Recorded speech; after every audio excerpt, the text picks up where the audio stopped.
Comece a aplaudir a Ele como se você tivesse uma visão de quem Ele é.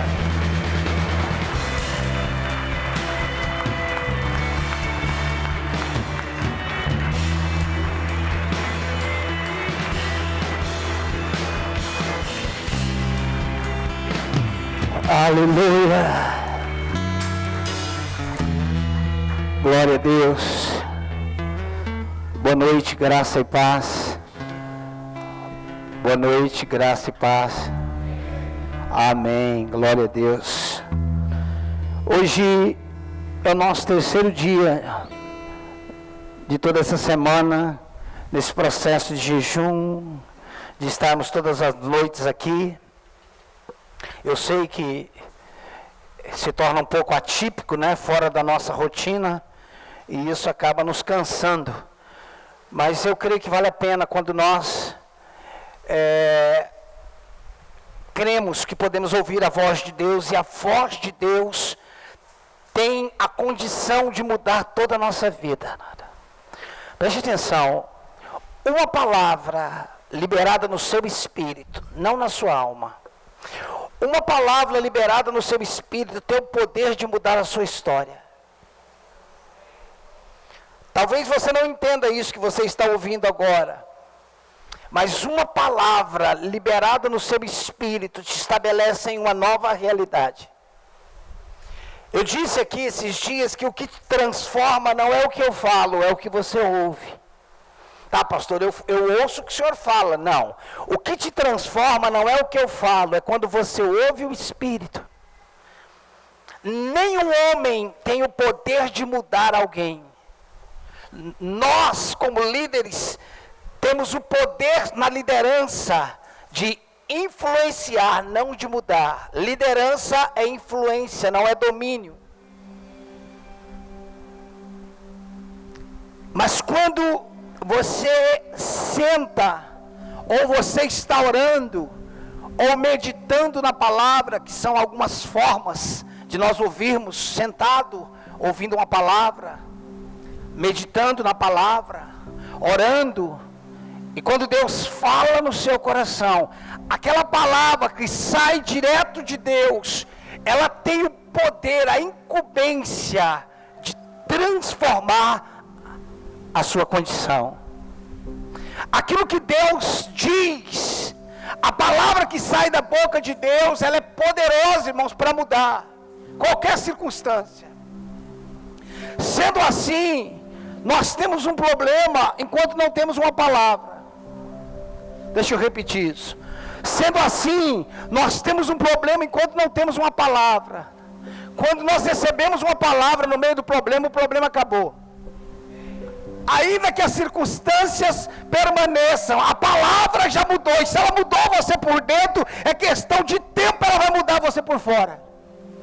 O grande problema é que nós queremos ver as coisas mudando por fora, mas não adianta mudar por fora se não mudar por dentro.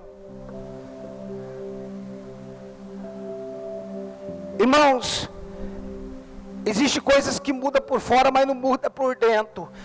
E se mudou aqui fora, mas não mudou dentro, é provável que eu vou passar por aquilo de novo. Agora, se mudou por dentro, nunca mais eu vou viver aquilo fora.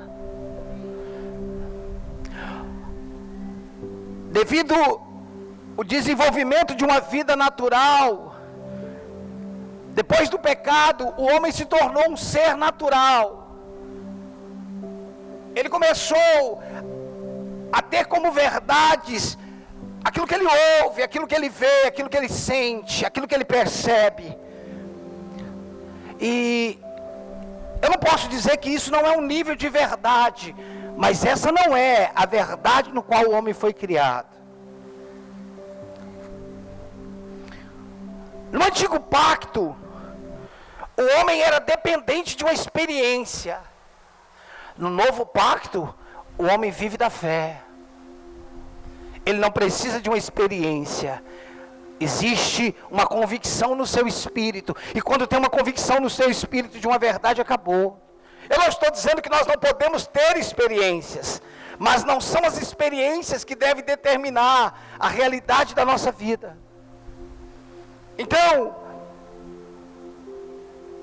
verdade é quando algo transforma o seu espírito. Verdade é quando algo acontece no seu espírito. E quando acontece no seu espírito, irmãos, é questão de tempo, aquela palavra vai tomar forma. Quando essa semana eu estava meditando sobre 1 Samuel, na minha leitura cronológica, e diz que quando Ana entrou no templo, angustiada na sua alma, simplesmente mexia os lábios. Se fosse no dia de hoje, eu diria que ela estava orando em línguas. Ela mexia os lábios, e o sacerdote Eli, sem discernimento, disse: até quando você estará embriagada? Ela disse: não tenha tua filha como filha de Belial. Eu não estou embriagada, eu estou angustiada. E o sacerdote Eli, por mais que era um homem que estava fora do propósito, estava reprovado por Deus, ele diz: olha, mulher, vai, e seja feito, e seja mudada a tua história. Diz que quando Ana se levantou, ela saiu, e ela já não estava mais angustiada, e o seu semblante já não era mais triste. Ela comeu e foi para casa. Era uma viagem para casa, porque ela estava na cidade onde havia as festas, e ela foi para casa com seu marido. Agora, por que ela, ao receber uma palavra do sacerdote, ela já mudou o semblante? Se ainda ela não estava grávida. Porque quando uma palavra é recebida no nosso interior, quando eu recebo essa palavra no meu coração, eu posso mudar, irmãos, o meu humor.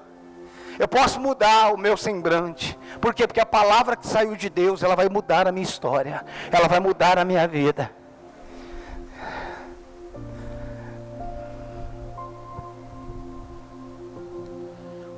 Quando havia uma fome na terra, como teve por diversas vezes fome na terra, Deus falou com Isaac e disse para Isaac: olha, não desça para o Egito, fique em Gerar, não desça para lá não. Isaac recebeu aquela palavra, e diz a Bíblia que Isaac plantou naquela terra. Não estava dando nada naquela terra, não estava acontecendo nada naquela terra, havia uma fome, mas Deus deu uma palavra para ele. Ele falou: já que eu vou ficar aqui, eu vou plantar. E ele plantou e colheu a 100 por 1. E ele prosperou e ficou rico. Mas se havia uma crise, irmãos, e todo mundo estava indo para um lugar buscar provisão, por que Isaac prosperou naquele lugar? Porque você não precisa de um lugar para prosperar, você só precisa de uma palavra. Quando Deus dá uma palavra, irmãos, não importa se a empresa está falindo, Deus me deu uma palavra, fica aqui, pronto, acabou. Acabou, eu não preciso de uma empresa boa, eu preciso de uma palavra. E se eu tenho uma palavra, eu posso ficar em qualquer empresa que ela vai fazer a diferença. Por quê? Porque a empresa é o meio. Não só de pão viverá o homem, mas de toda palavra que sai da boca de Deus. O que eu preciso? Eu preciso desenvolver o meu ouvido, os meus ouvidos espirituais, as minhas percepções, para que eu aprenda a ouvir a voz de Deus. O nosso desafio, ou um dos nossos maiores desafios, é aprender a ouvir Deus. Diga comigo: o meu maior desafio, mais forte, diga: o meu maior desafio é aprender a ouvir a voz de Deus.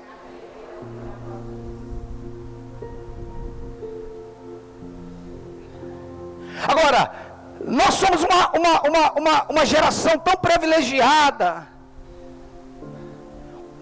porque antes, no antigo pacto, quando alguém precisava de uma palavra, eles precisavam ir até o vidente, até o profeta. O profeta era chamado como vidente naquela época. Eles precisavam ir até o vidente para ouvir a voz de Deus, para receber uma direção. Todos os reis tinham os seus profetas pessoais. Eles precisavam ir até o profeta, ou trazer o profeta até ele e perguntar: olha, nós podemos ir para a guerra ou não? Nós podemos ir para a batalha? Nós faremos isso ou não? E o profeta dizia: sim ou não, vai, não vai, é para ir, não é para ir.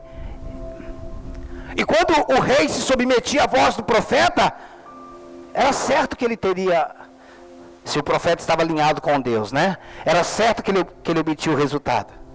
Mas alguns reis não ouviram os profetas e quebraram a cara. Só que essa geração, essa geração que é a geração do novo pacto,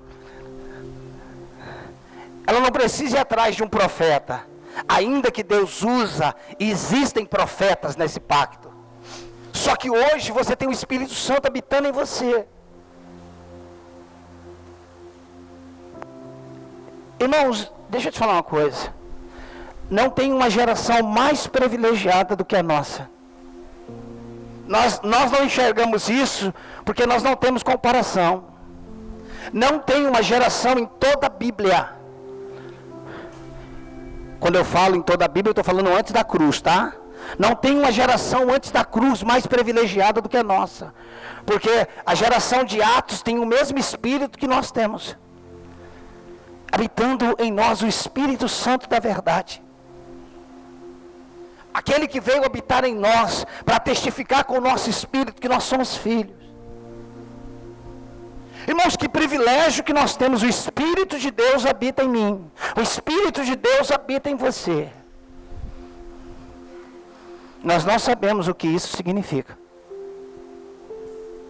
Às vezes nós achamos que Ele está em nós para fazer a gente arrepiar.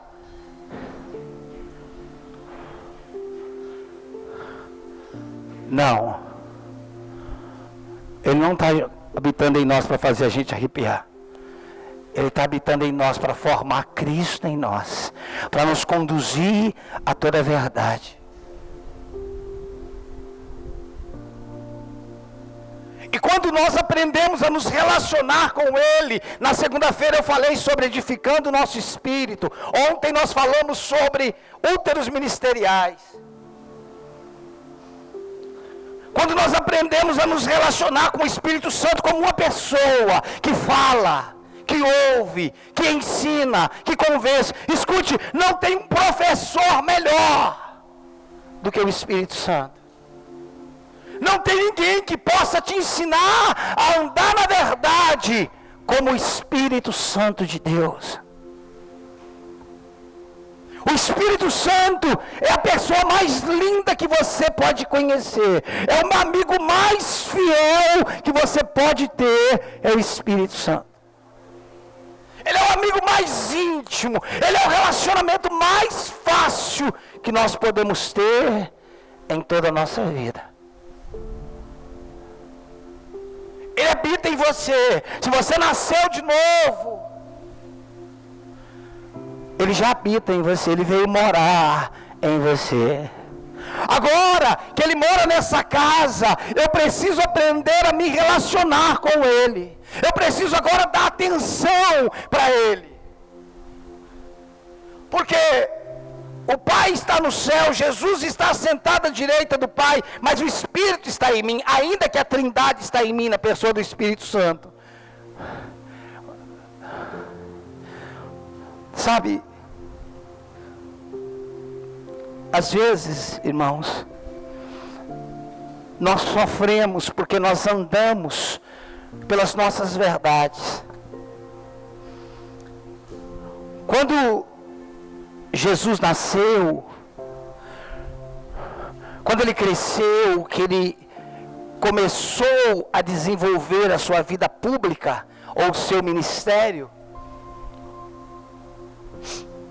os fariseus, os sacerdotes, os escribas, eles não reconheceram Jesus. Agora Agora, é interessante o fato deles não terem reconhecido Jesus, porque eles passaram a sua vida inteira estudando sobre a vinda do Messias. Eles estudaram, eles meditaram nas profecias messiânicas. Todo o Antigo Testamento, todo o Antigo Pacto apontava para Cristo. E eles estudaram, e quando Jesus nasceu, eles não conseguiram distinguir aquilo, ou melhor, aquele que estava à sua frente com aquilo que eles tinham estudado. Por quê? Porque todo o seu tempo de estudo e meditação geraram conceitos, geraram teorias, geraram imaginações. Eu acho que ele vai ser assim, eu acho que ele vai fazer assim, eu acho que ele vai nascer em tal lugar, eu acho que ele vai fazer dessa forma. E quando Jesus nasceu, ele nasceu fora do conceito, não fora da palavra. Jesus cumpriu toda a palavra que estava escrito acerca dele. Toda a palavra ele cumpriu, mas ele nasceu fora da casinha da mente deles. Jesus nasceu fora do conceito deles. E aí eles dizem, esse daí não é ele. Por quê? Porque eles formularam um Deus. E quando nós não vivemos pelo Espírito, quando nós não aprendemos pelo Espírito, porque, irmãos, antigamente, preste atenção, antigamente você aprendia por aqui, mas ele diz, vai chegar um tempo que eu vou escrever as minhas leis no seu coração, não mais em tábuas de pedra. Ele está falando, aquilo que foi escrito em tábuas, agora vai ser escrito no seu coração. Arrancarei o coração de pedra e colocarei um coração de carne. O que é isso? O que ele está falando? Da lei de Moisés. E agora eu vou ministrar a vocês pelo Espírito. Agora não vai ser mais fórmulas. E quando Jesus nasce, a cabeça deles, a teologia deles, não aceitava. Ele está fora daquilo que eu estudei. Isso não é de Deus. Muito da nossa teologia, muito daquilo que nós temos hoje, irmãos, é uma teologia do Antigo Pacto. Você sabia disso, não? Nossa cabeça está encharcada de uma teologia do Antigo Pacto, da Antiga Aliança. Uma teologia, irmãos, que traz fórmulas, que traz regras, mas que não traz realidades. Por exemplo, você sabia que o conceito da fé na Antiga Aliança é diferente do conceito da fé na Nova Aliança? Pois é. A fé na Antiga Aliança era uma fé estabelecida sobre promessas. Você cria naquilo que Deus faria. Então, era uma fé fundamentada em promessas. Deus falou, eu vou fazer. E você dizia, eu creio. Mas essa não é a fé da Nova Aliança. A fé da Antiga Aliança era estabelecida em promessa. A fé da Nova Aliança é estabelecida em fatos. Você não entendeu, né? A promessa você espera. Os fatos você se apropria. Nós não temos uma fé baseada em promessas. A não ser a promessa que ele vai voltar, que ele vai arrebatar a sua igreja. Isso é uma promessa. Mas sobre bênçãos, ele já te abençoou. Sobre amor, ele já te amou. Deus, eu quero mais de ti. Ele diz, eu vivo todo em você. Como é que você quer mais de mim? Deus, eu quero mais fé. Eu já te dei uma medida de fé. Você não precisa de mais fé, você só precisa desenvolver a fé que eu te dei.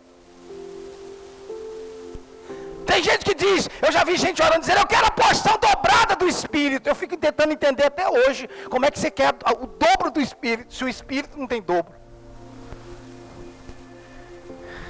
Eles confundem quando Eliseu diz, eu quero a unção dobrada que está sobre ti. Não, você querer a unção dobrada sobre um homem, beleza. Mas a unção dobrada do Espírito Santo, eu não sei o que você está querendo. Mas a gente nem pensa nisso. Por quê? Porque a nossa cabeça, irmão, está formulada com um monte de conceitos. E aí, quando, por exemplo, eu desenvolvo uma fé na antiga aliança, mesmo vivendo na nova, você está dizendo, eu creio que Deus vai fazer. Eu creio que Deus vai fazer. Deus fala, fica aí crendo. Eu tenho fé em Jesus, que Ele vai me curar. Ele fala, fica aí crendo. Você está falando que Ele não cura, pastor? Ele não cura não. Ele não cura. Na nova aliança Ele não cura. Na nova aliança Ele não te abençoa. Na nova aliança Ele te curou. Na nova aliança Ele te abençoou. Isso agora é um fato, não é mais uma promessa. Agora você é curado. Ele está dizendo, levanta-te e reconheça e assuma como tua verdade, que você é curado, pronto e acabou. Quando você diz, Deus me cura, se você ouvisse Ele diria, impossível, já te curei. Não é uma promessa, é um fato. Eu preciso andar sobre a verdade do novo pacto. Eu preciso entender, irmãos, que eu fui estabelecido numa nova realidade, numa nova verdade. Preste atenção, no pacto mosaico, onde a lei foi dada, e depois foi agregando mais leis morais, leis festivais, leis cívicas, ou civis, sei lá, como o homem deveria se comportar, as festas, isso eram leis, e Deus diz assim, se vocês ouvirem a minha voz e me obedecer, vocês vão ser abençoados. Deuteronômio 28, do 1 ao 14, está claro nisso. Do 1 ao 14 não, do 1 até o 28, do 1 até o 30, 31 está claro. Se você me ouvir, você vai ser abençoado. E se você não ouvir, vai vir maldição sobre você, vai vir sobre você enfermidade, vai vir isso. Tem gente que me pergunta, pastor, o Deus do Antigo Testamento é um Deus diferente do Novo? Deus se converteu? Deus ficou bonzinho? Por que Deus no Antigo Testamento fazia o que Ele fazia e no Novo Pacto Ele não faz? Isso nós vamos falar na nossa escola que vai começar agora dia 1º. Por que Deus agia daquele jeito e Ele não age mais? Porque o pacto mosaico era um pacto condicional. Aqui nós temos o Sidney, que é advogado, nós temos o Marcelo, que é corretor, e quando você vai assinar um contrato, ele tem cláusulas, não tem, Sidney? E que se alguém infringir as cláusulas, você pode tomar uma multa, você pode perder o seu direito. Por quê? Porque ambos os lados é um acordo bilateral, é um pacto condicional. Ele colocou as cláusulas, eu li o contrato, eu concordei e assinei. Ele leu e assinou, pronto, agora nós estamos de comum acordo. Registramos, pronto, virou lei. Por que Deus fez o que fez? Porque no pacto mosaico, a lei era condicional. Quando Deus falou tudo que aconteceria se eles obedecessem, e tudo que aconteceria se ele não obedecesse. Deus perguntou, quantos concordam? Eles disseram, nós faremos tudo o que o Senhor falou. Nós obedeceremos. E Moisés e Josué disse, olha o que vocês estão falando. Vocês não vão cumprir. Não, nós vamos cumprir tudo que Deus falou. Pronto, assinaram o contrato. Agora tem um contrato assinado, de um lado assinou Deus e do outro lado assinou o povo. Pronto, agora o povo tinha que fazer a sua parte, Deus faria a parte dele. Aí quando o povo infligia, quando o povo pecava, o que acontecia? A cláusula do contrato era quebrado, o chão abria e engolia eles. Pastor, Deus é mau. Deus não é mau, você assinou o contrato.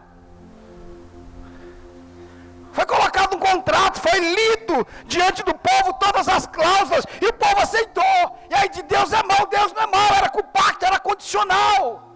As duas partes tinham que cumprir. Deus cumpria dele e o homem cumpria dele.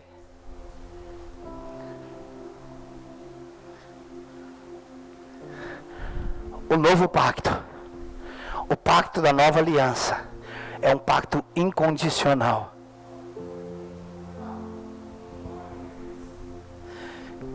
Como é que é um pacto incondicional, pastor? Não depende de você. É um pacto que Deus fez com Ele mesmo. E é um pacto que Ele fez com Jesus Cristo, seu Filho. Ele fez um pacto com Ele mesmo. Não tem a ver com você cumprir ou não. Tem a ver com um pacto incondicional. Por isso que você não vai ver acontecendo no novo pacto o que acontecia no antigo. Por quê? Porque é um novo pacto, é uma nova aliança, é um novo contrato. Esse é o sangue da nova aliança. Essa palavra aliança no contexto original é pacto. Esse é o meu pacto da nova aliança.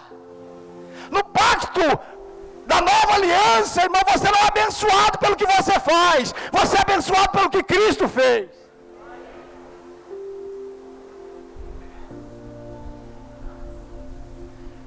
No pacto antigo, você precisava, irmãos, cumprir as leis para ser salvo. No novo pacto, você crê em Jesus e você é salvo. No antigo pacto, você precisava matar animais, fazer bolos, pães, levar rolinhas, pombas, para que o seu pecado fosse perdoado. Mas hoje, o Cordeiro de Deus que foi imolado, o sacrifício eterno, na cruz do Calvário, ele foi imolado e os teus pecados foram perdoados. O sangue de Jesus nos purifica de todo pecado.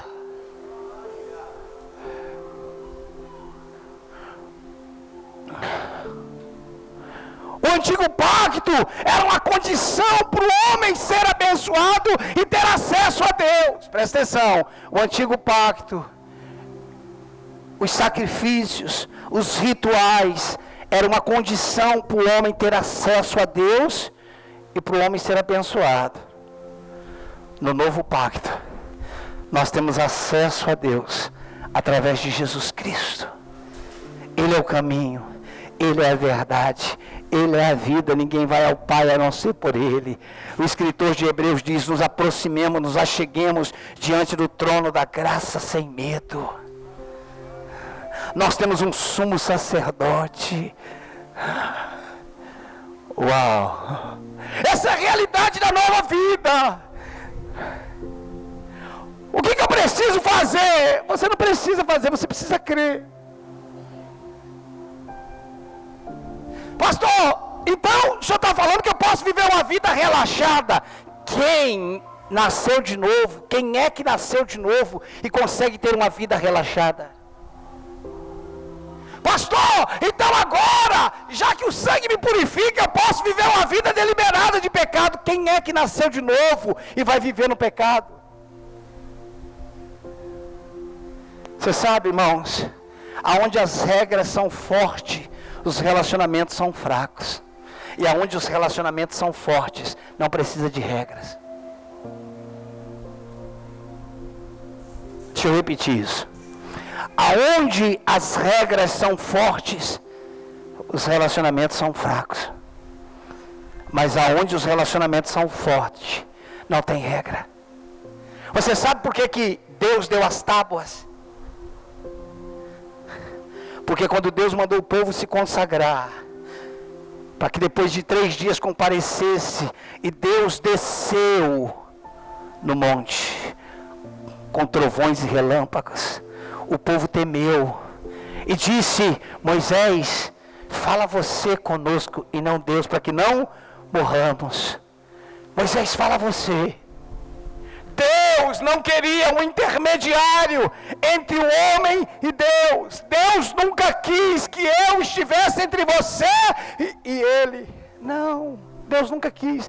Deus sempre quis que você tivesse acesso a ele.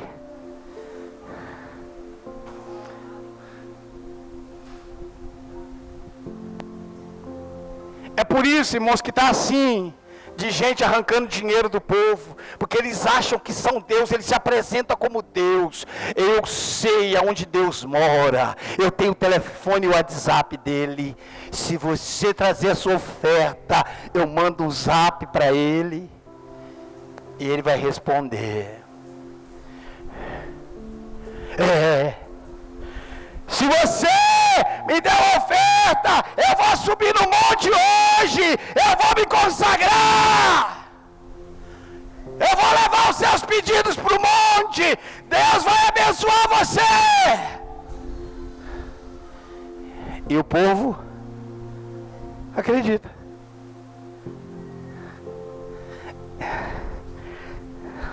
Eles têm o telefone vermelho do Batman. Eles sabem onde fica a Bate-Caverna, mas eles não contam para ninguém.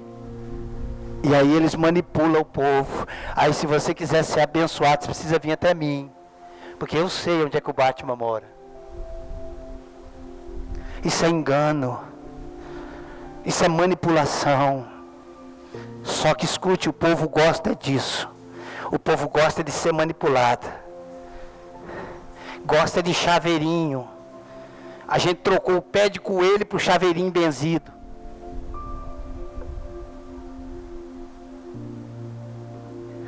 Por que você não vê nenhum amuleto aqui? Por que a gente não vive dando coisa para você? Porque a sua fé precisa estar em Cristo Jesus, olhando firmemente para o autor e consumador da tua fé, da nossa fé, que é Cristo Jesus. Mas olha, eu queria alguma coisa para fundamentar a minha fé, algum toque. Você não precisa, a fé é espiritual. Escute, aonde eu acesso, você acessa. A autoridade que eu tenho como pastor é para outra coisa, não para ser melhor do que você. A autoridade que eu tenho como pastor é outra coisa, mas não para ter acesso a lugares que você não tem. É que eu acesso uma sala por ser pastor que você não acessa. É que quando eu vou orar, eu digo: Deus, aqui está o pastor Ricardo Costa.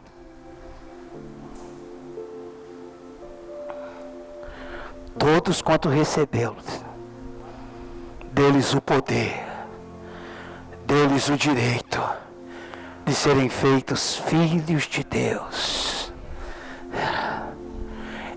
Efésios 4:11, ele deu um para apóstolo, outro para profeta, outro para evangelista, outro para pastores e mestres. Olha como é que o texto diz, Efésios 4:11. Pastor, você não abriu a Bíblia, eu estou falando da Bíblia desde quando eu comecei. Ele deu um para apóstolo, outro para profeta, outro para evangelista, outro para pastores e mestres. Ele deu uns para isso, outros para aquilo. Mas João 1,12 diz: todos quanto recebeu-los. Ele deu uns para apóstolo, outros para profeta, outros para evangelista, mas todos quanto recebeu-lhes. Ele deu um para ser apóstolo, ele deu outro para ser profeta. Ou seja, nem todo mundo é apóstolo, nem todo mundo é profeta, nem todo mundo é evangelista, nem todo mundo é pastor, nem todo mundo é mestre, mas todos quanto recebeu-lhes são filhos. O que significa, pastor? Significa que ser pastor é uma vocação. Ser filho é uma condição.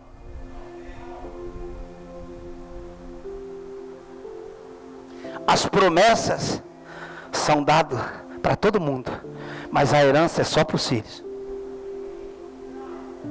As promessas podem ser feitas para qualquer um, mas a herança só quem recebe são os filhos.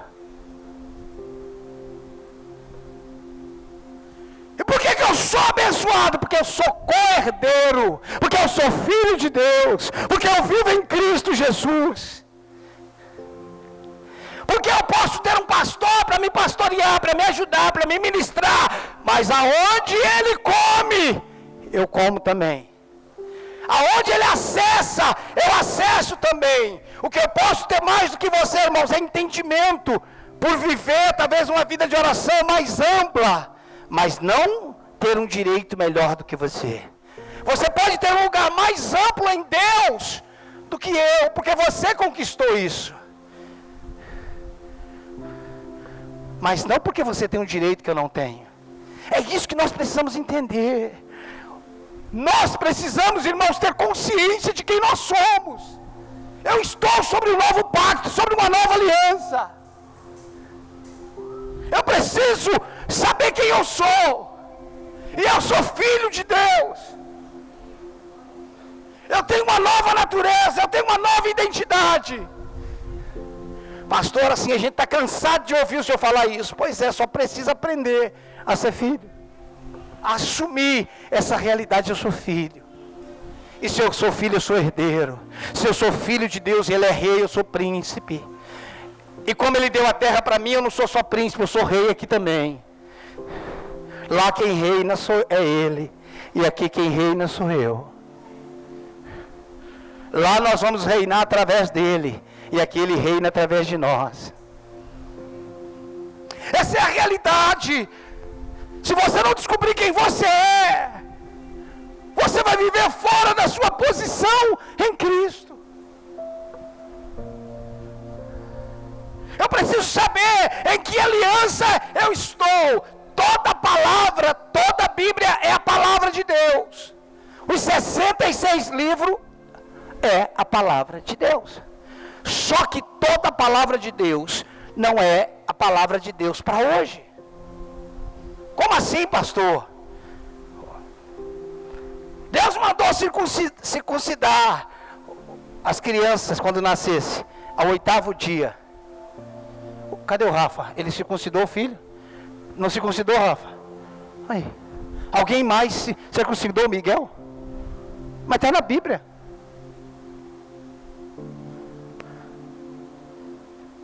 Por quê?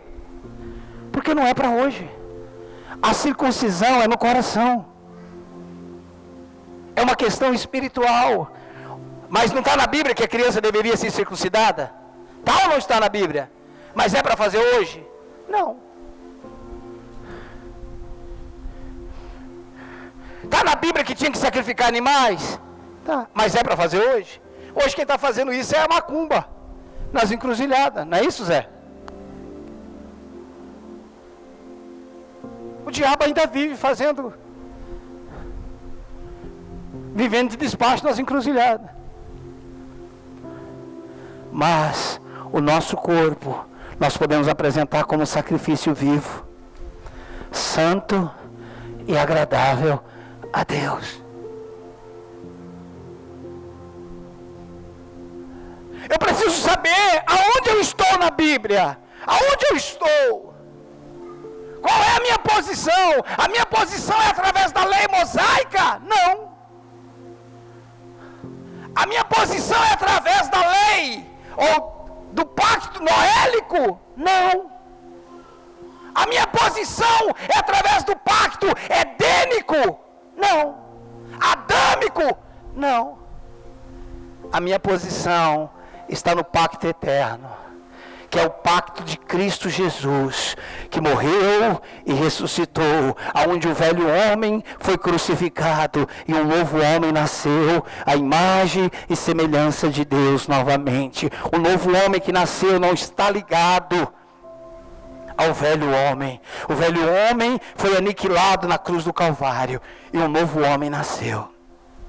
Agora você é a imagem e semelhança de Deus. Agora a vida de Deus, que é a vida Zoe, está dentro de você. Agora você pode andar de cabeça erguida e o diabo precisa bater continência para você. Ah não, pastor, aí não. O diabo precisa bater continência para você.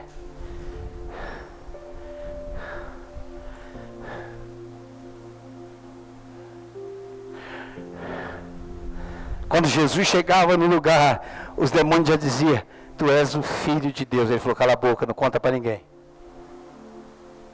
Tu és o Filho de Deus.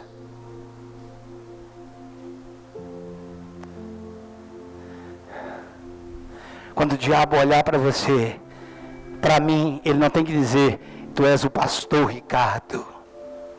Ele tem que dizer: você é o Filho de Deus. Pastor, isso é verdade? Isso é real. Isso é verdadeiro. Essa é a sua posição. Essa é a sua realidade.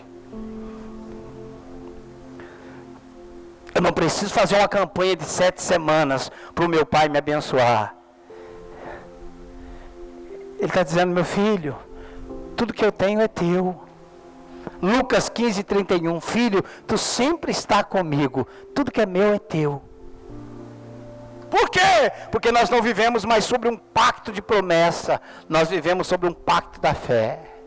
Desculpa, sobre um pacto de fatos que acessamos pela fé.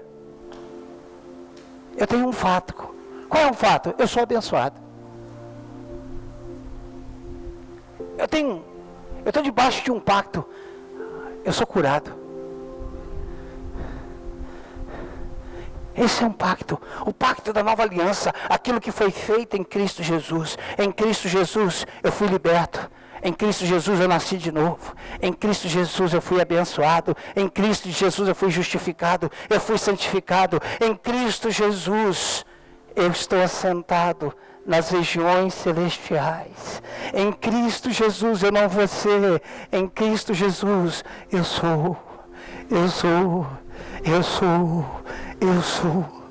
Essa é a realidade da nova vida, da nova criação. 2 Coríntios 5,17 diz: assim pois, se alguém está em Cristo, é uma nova criação.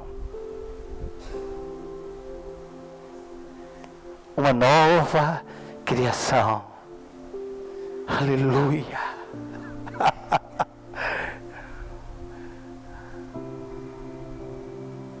Uma nova criação, uma nova realidade. Eu estou sobre uma nova ordem, a ordem de Melquisedeque, sobre uma nova aliança. Pastor, como é que eu poderia definir esse ano? Eu desejo muito ser abençoado. Você não precisa nem desejar isso.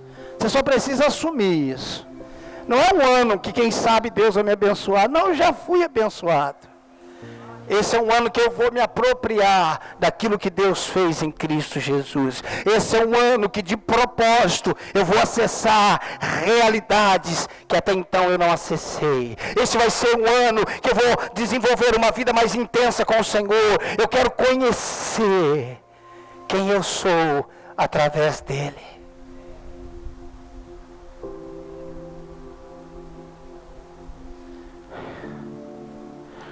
Presta atenção, eu já vou encerrar.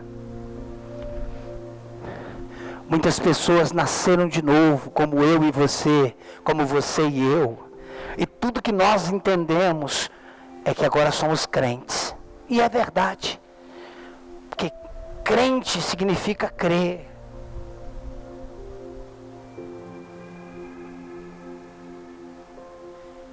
Outros entenderam um pouquinho mais além. Eles entenderam: agora eu sou servo de Deus. Também é verdade. Você serve a Deus, então você é servo de Deus. Só que o diabo não tem problema quando você simplesmente crê e se tornou um crente que vai para a igreja e volta. O diabo não tem problema simplesmente se você decidir ser um servo de Deus. Ele vai ter problema se você começar a dizer: eu sou filho. O diabo diz aí: não, crente eu até tolero, você ser um servo eu até tolero, mas filho não. quando Jesus estava diante do julgamento, perguntaram para ele: tu és o Filho de Deus? Ele disse: eu sou. O sumo sacerdote rasgou as suas vestes e diz: blasfêmia. Por quê? Por quê?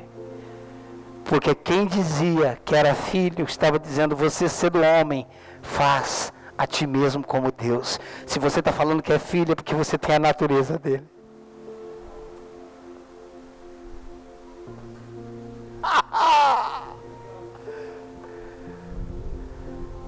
Mas a igreja ainda não entendeu isso. Nós ainda somos pedintes. Desenvolvemos campanhas para sermos abençoados como pedintes. E eu não disse que nós não somos servos.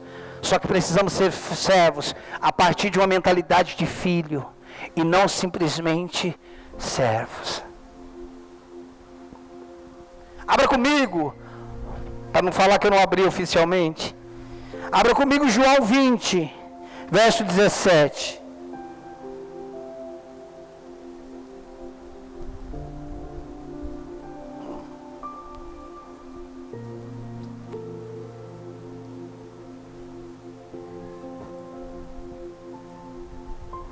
João 20, 17. Olhe para esse texto. Preste atenção no que ele está dizendo. Se você já abriu, comece a ler, que eu vou ler daqui a pouco com você. Eu quero que você olhe para ele e leia. João 20, versículo 17. Leia.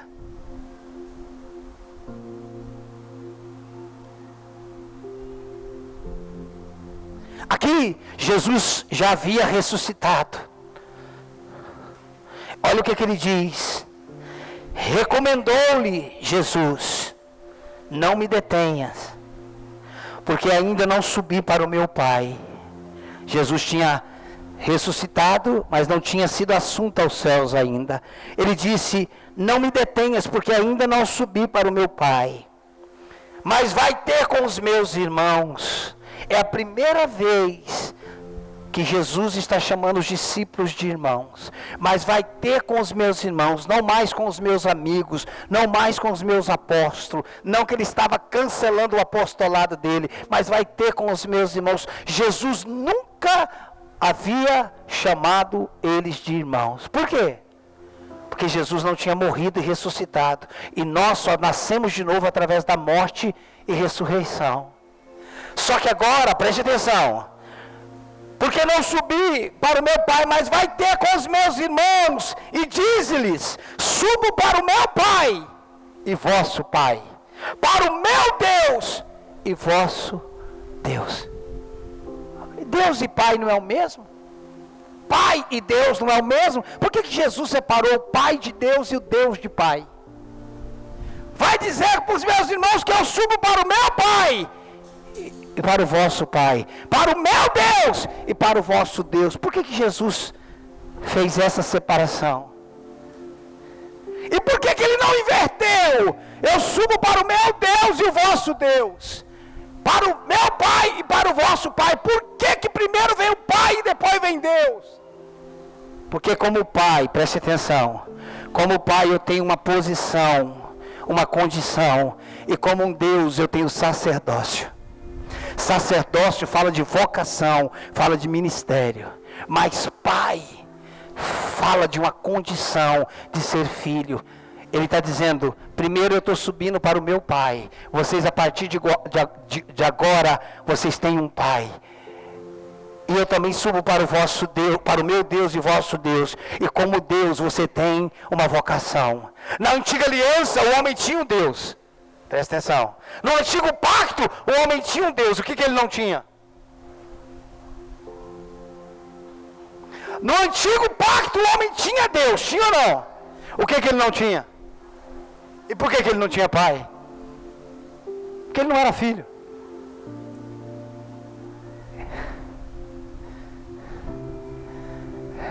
E por que ele não tinha pai? Porque ele não tinha filho. E tudo que ele tinha era o quê? Um Deus. E tudo que Deus tinha era quem? Servo. Porque Deus não tem filho pecador. Deus não tem filho pecador, porque os filhos de Deus carregam a sua natureza. Quem foi que morreu na cruz do Calvário por você? Foi um anjo? Foi Miguel? Gabriel? Quem foi que morreu na cruz? O filho. E por que foi um filho? Por quê? Porque a cruz do Calvário não se limita a uma obra ministerial. A cruz do Calvário é a restauração de uma família.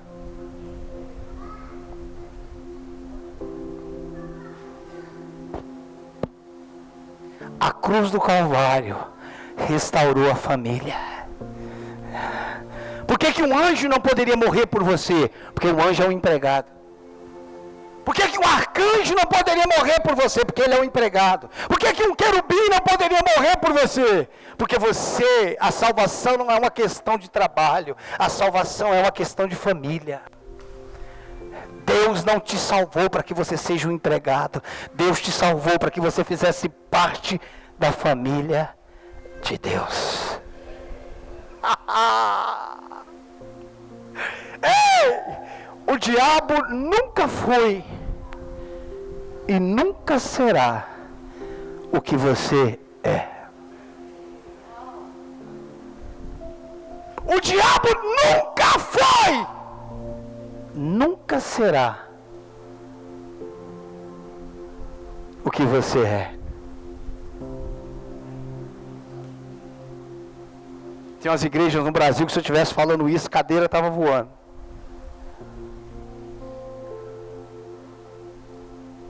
O diabo diz: eu subirei acima das estrelas e serei semelhante ao Altíssimo. Deus diz: façamos o homem a nossa imagem e semelhança. O diabo diz: eu subirei acima das estrelas e serei semelhante a Ele. Jesus disse: assim como eu sou, você é. Tudo que o diabo queria ser. Tudo que o diabo queria ser. Eu não ouvi. Tudo que o diabo queria ser.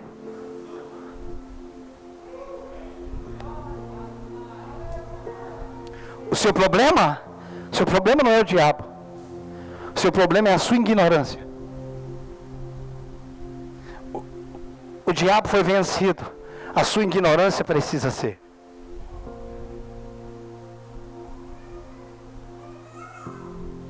O diabo foi vencido. O que é o diabo, pastor? O diabo é um anjo desempregado. O que é o diabo? É um querubim que ficou sem emprego, virou demônio. Você é filho. Você tem natureza de Deus. Você tem o DNA de Deus no seu coração. Você tem a vida de Deus. Agora precisa alimentar essa vida através da palavra, da oração.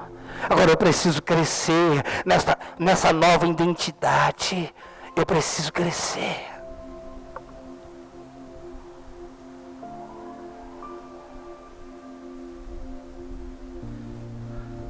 Eu preciso de ser liberto de mim mesmo para reconhecer quem eu sou nele.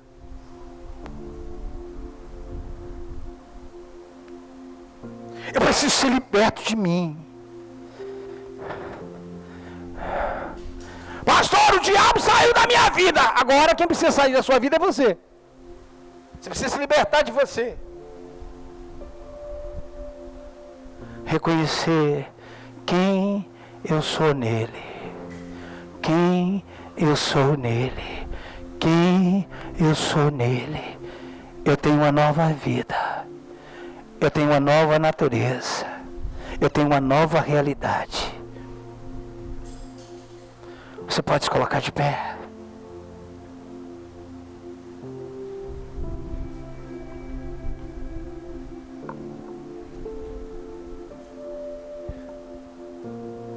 Oh, Jesus.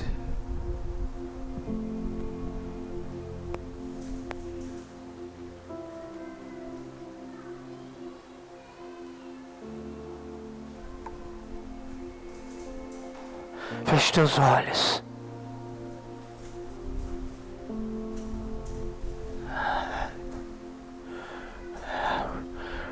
Você pode chamá-lo de Deus se quiser, mas você também pode chamá-lo de Pai.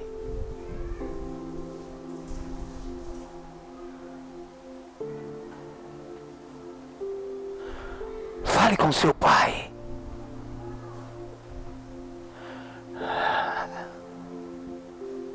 Fale com seu Pai.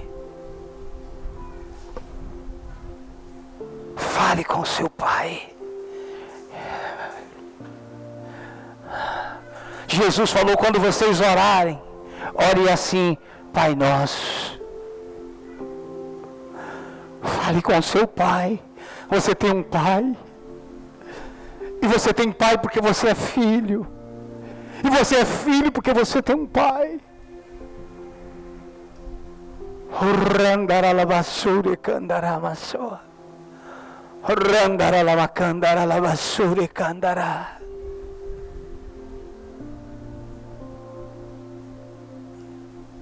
Vamos. Oh.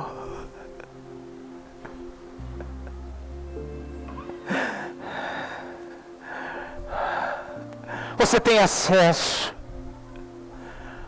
Você tem direito legal. Você tem acesso ao seu Pai. Ele ouve você. Oh, aleluia. Oh, aleluia.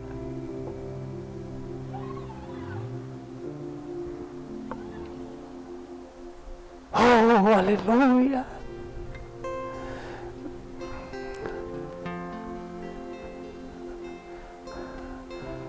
Oh, aleluia. Aleluia. Ele quer te levantar como um filho.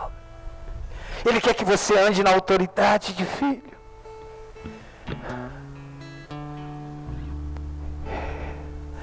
Ele quer que você viva na qualidade de filho.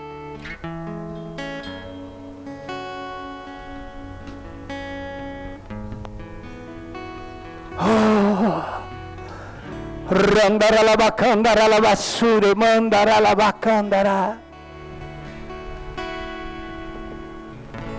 Meu Pai me ama e eu sou dele pra sempre. Meu Pai me ama e eu sou dele pra sempre.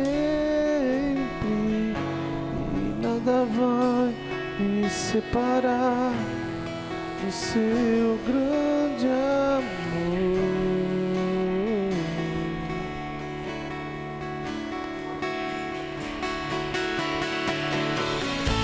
Meu Pai me ama e eu sou dele pra sempre.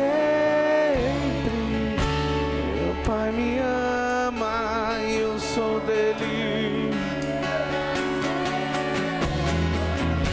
E nada vai me separar.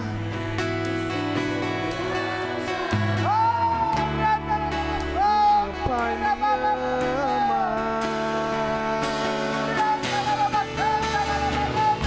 Meu Pai me ama e eu sou dele pra sempre. Meu Pai me ama e eu sou dele pra sempre. E nada vai me separar do seu grande amor. O meu Pai me ama.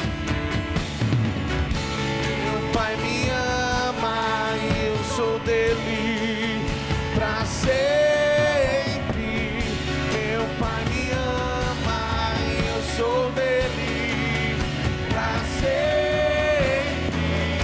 E nada vai me separar do teu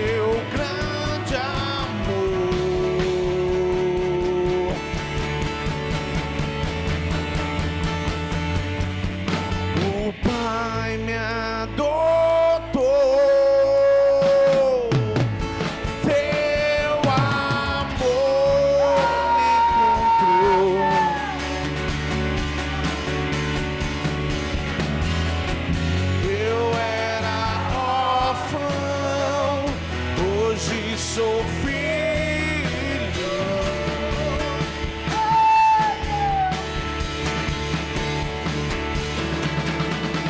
O Pai me adotou, teu amor me encontrou.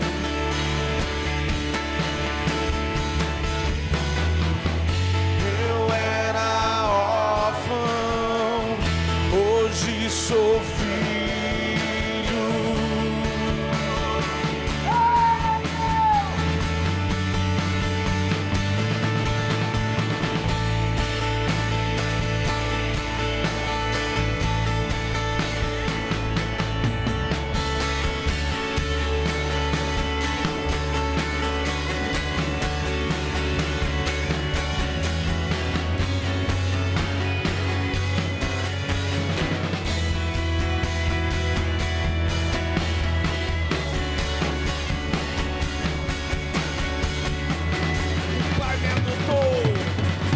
O Pai me adotou, seu amor me encontrou.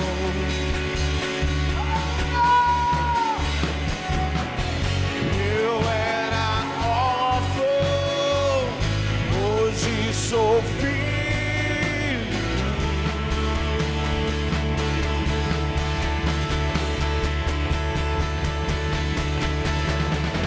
Não sou mais órfão, agora filho sou. Não sou mais órfão, o Pai me adotou. Não sou mais órfão, agora filho sou. Não sou mais órfão, o Pai me adotou. Não sou mais órfão, agora filho sou. Não sou mais órfão, o Pai me adotou.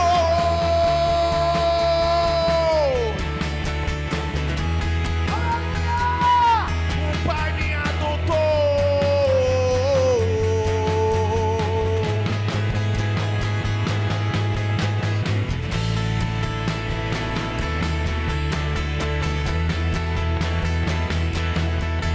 Entenda uma coisa, feche seus olhos e escute.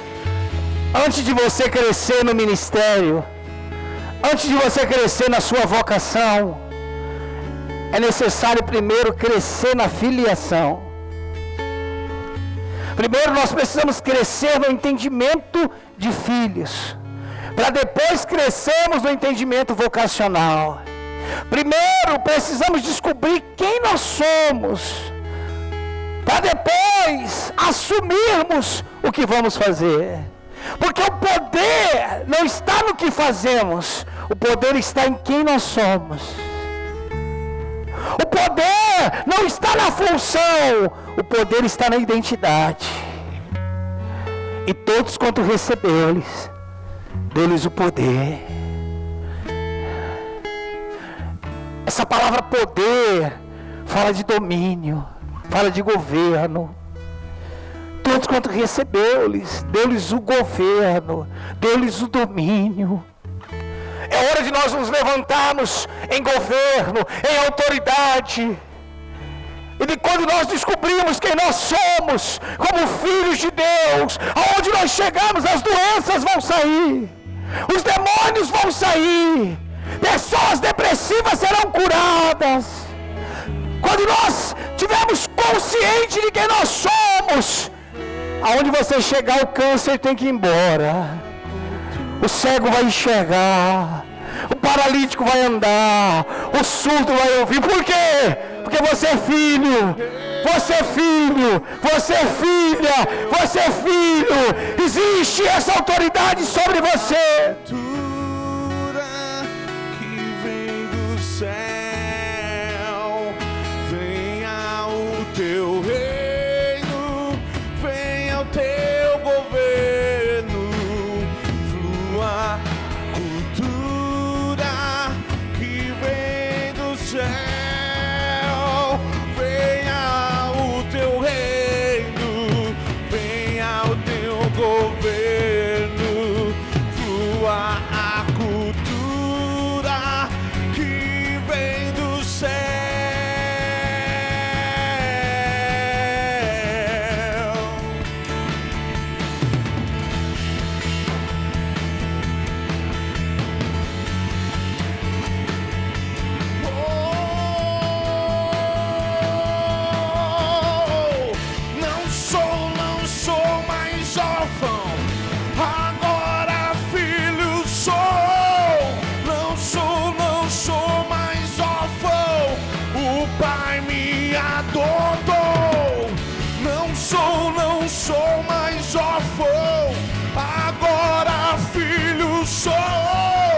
não sou mais órfão, o Pai me adotou.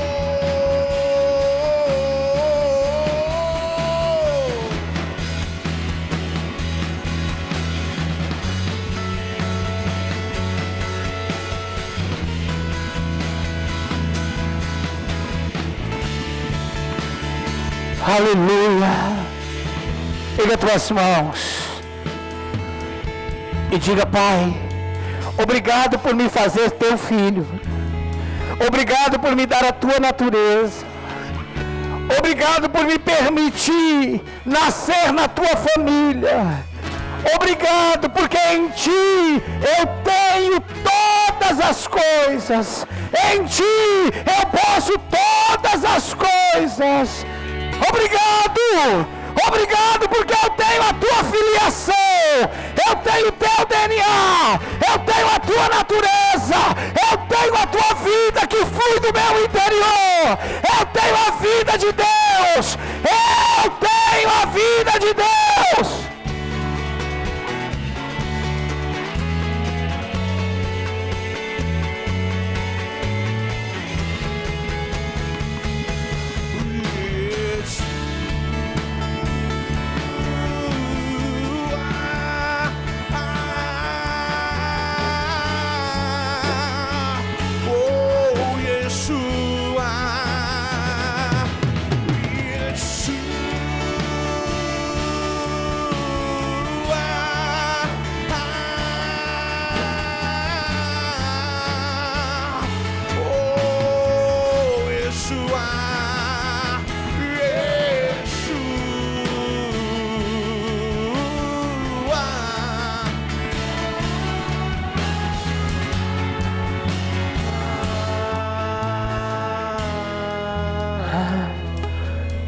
Eu declaro sobre a tua vida que você vai viver como um filho. Você vai viver como um filho. Toda a sua vida, toda a sua movimentação vai ser como um filho, como uma filha de Deus. Em nome de Jesus Cristo, você é um príncipe, você é uma princesa, você é um rei, um sacerdote. A vida de Deus está brotando do seu interior. A vida de Deus está brotando do seu interior. A vida que governa, a vida que venceu o pecado, a vida que venceu a doença, a maldição.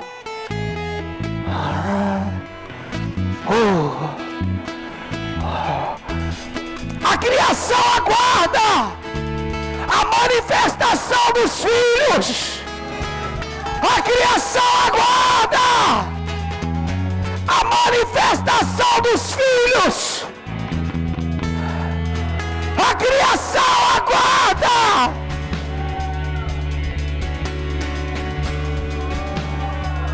A criação está aguardando com expectativa.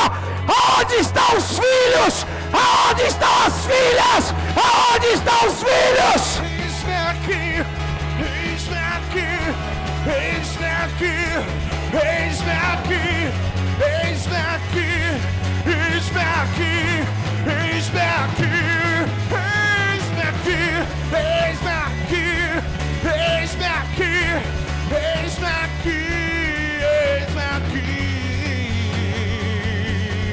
Jesus.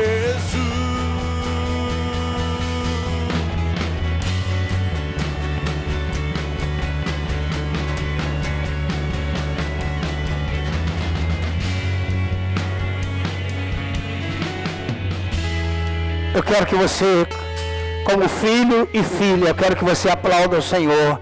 Não precisa acender a luz, não precisa. Aplauda, aplauda, aplauda, aplauda, aplauda.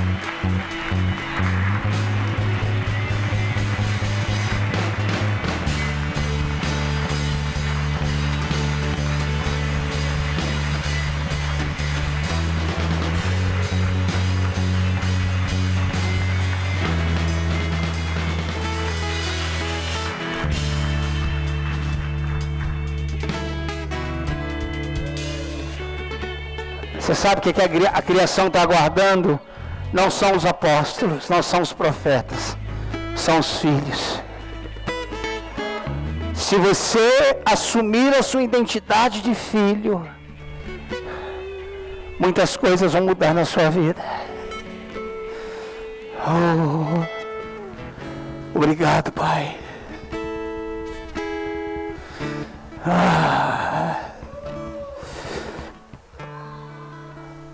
Aleluia.